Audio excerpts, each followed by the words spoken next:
F4F fam, I am back once again with the F4F Unofficial Week in Review, Episode 3.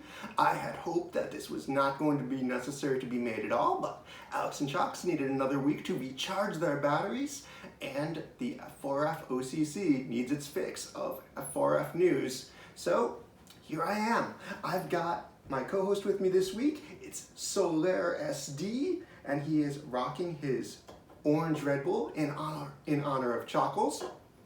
And this week's going to be a little bit different from last week in that there's actually been quite a bit of news this week. Alex has been around giving us updates, sneak peeks. There was a pretty interesting TT this week. We've had production and shipping updates. There's a lot to talk about, so let's talk about those things. Sneak peeks. Now that Alex is back from his wedding he was attending last week in Portugal, we actually got quite a few sneak peeks this week. Let's take a look at them and talk about what we've seen. First up, we've got blood. No, not Blood the Last Vampire, but just straight up blood. Apparently, this is blood on a base because it isn't blood on a character. I would presume that this is going to be on Dracula. I guess it's possible that this is going to be used for something else, like a Dark Souls statue or Skull Knight or something else, Berserk, but let's be real here. It's Dracula. Next up, we got to see the Solid Snake Grand Scale Bust, a life-size bust. As a sneak peek, Alex was asking if it was done, and the consensus of the OCC on Facebook seems to be it is not done because Snake looks a little bit too old. We also got an update on the Crystal Dragon, which has long been waiting to go into production. There's been some difficulties with the clear resin on the crystal version of the Crystal Dragon, but they have got that solved now. If you've ordered the Crystal Dragon, you should not display it in a house where it is regularly over 44 degrees in the house. That's 44 degrees Celsius or over 100 degrees Fahrenheit, because he might take some damage from that. That is an extraordinarily high temperature for a statue to be kept in a house. Even if it's 100 degrees outside your house, it probably is not over 100 degrees Fahrenheit inside your house. So you are probably safe, but that is a good thing to know. We also got to see a new sneak peek of Dojima from Yakuza. Alex was looking to see if people preferred the before or after of Dojima, and fandom actually seems to be a little bit split. It appears that most people think that they like the facial hair better on the before, but a lot of people say that they prefer the actual face better on the after for Dojima. On the Okami front, we got to see what we believe is probably a silhouette of Oki. We can't know for absolute certain, but that's most likely what it is, and it's a silhouette. It looks good. For Mega Man fans, we got to see the painted Mega Man for the very first time. I would assume that this is a painted PVC prototype and not the resin being painted, but it could really go either way. I think the colors on this look great. I love the metallic blue paired with the flat matte blue.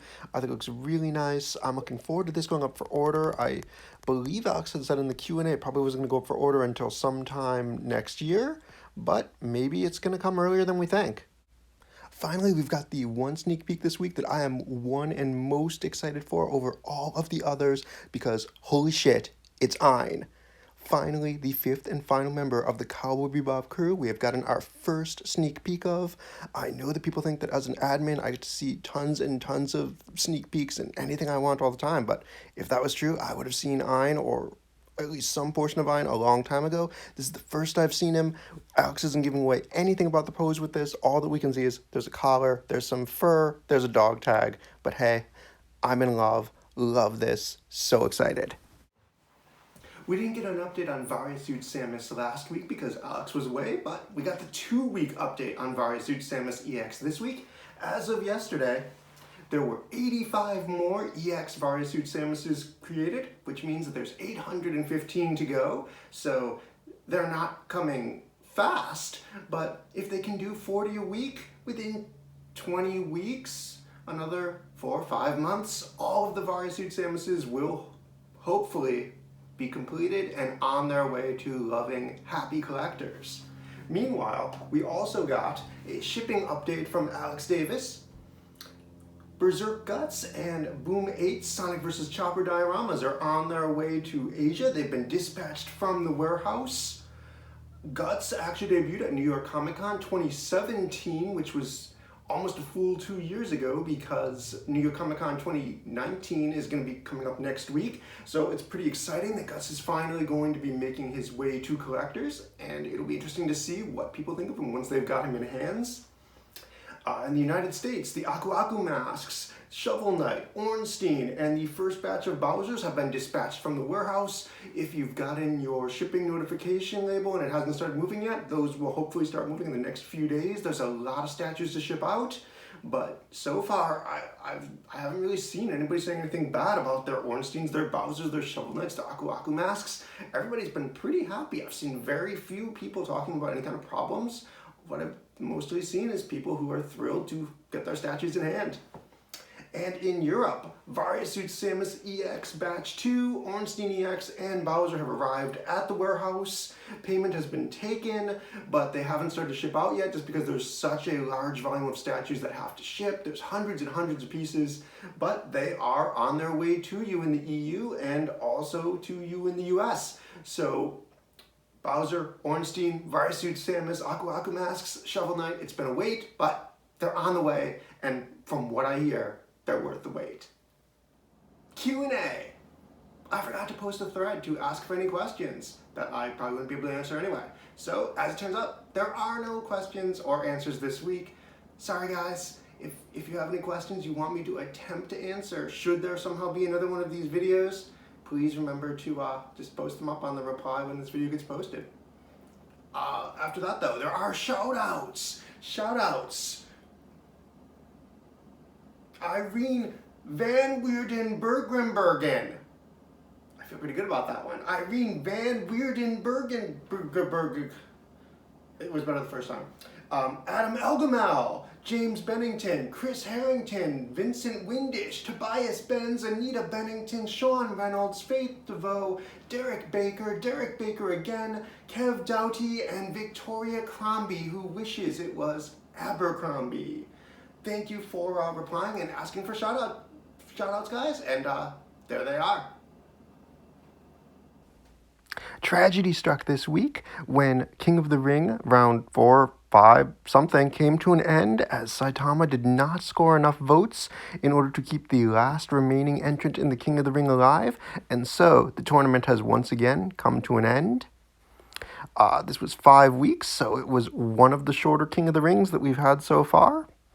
But the last man standing turns out to be Justin Hill, so congratulations to Justin Hill, who will be joining the Hall of Fame of the other last man or woman standing from the previous tournaments. And we can just take a moment to remember the fallen from this iteration of the King of the Ring. Thank you to Kei Miara for making the lovely graphics. TTs. Last week's TT was the RX-78 from Mobile Suit Gundam. Currently that is at 164 no votes and 126 yes votes. That's not a lot of yes votes, but you know, we've seen worse. So keep going if you're a Mobile Suit Gundam fan, rally the fans, and maybe like we could see a resin Gundam happen someday. It would be something cool, neat, refreshing. It's not really something we've seen from other companies, so you know, something to look forward to. This week's TT is actually something pretty interesting because it's the Master Chief from the legendary Halo series, specifically the Master Chief from Halo 2. Now, Halo does not have the greatest history as far as resin statues go.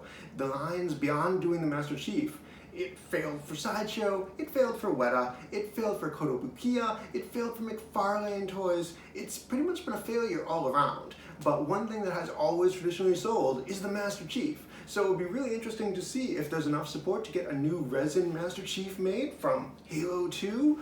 Currently, this actually has more yes than no votes. It's got 203 yes votes after just a day, which is pretty strong. We haven't seen anything that strong in quite a while from the TTs. It's a long way from breaking the top 10. It's got to quadruple that to get to 800 plus, which is a good indicator, but you know, it's off to a good start. Currently the no votes are at 131. We've seen a lot more no votes than that, so things are looking, it's looking okay for the Master Chief. Maybe this is something that could potentially happen, but if you're a Halo fan, you probably want to spread the word and let people know that there is a poll going on to gauge interest in a new resin Master Chief. Speaking of Guts, who was mentioned during the shipping updates as getting ready to ship out to Asia, a product sample came to the F4F offices this past week, and Peggy posted pretty extensive photo galleries of all 4 versions of Guts, including the exclusive, non-exclusive, and the bloody and unbloody versions. People who have looked at them seem to be pretty happy. Guts isn't a character that I would personally ever be having in my house, but I did see him at New York Comic Con back in 2017. He looked gorgeous there. He looks gorgeous here. It looks like this turned out great, exactly like the prototype or better. As far as I can tell from people looking at the pictures, everyone seems happy, so I think that this is going to turn a lot of heads, and some people are going to be disappointed they didn't get this one. So if you think that you might be interested in Guts, you might want to get on the wait list now so that you have that option open to you. Alright, that is it for this week. I think I've covered quite a bit of ground here. Hopefully you learned something that you might have otherwise missed during the week. Hopefully next week Alex and Chox will be fully charged. We'll get that next Q&A that we've been waiting for, the start to the new season. But if not, maybe I will be back from New York Comic Con, which I will actually be at next Wednesday, Thursday, Friday, and Saturday of next week. So have a good week. F4F is love. F4F is life. See you on the next one if there is one. Peace. Laters.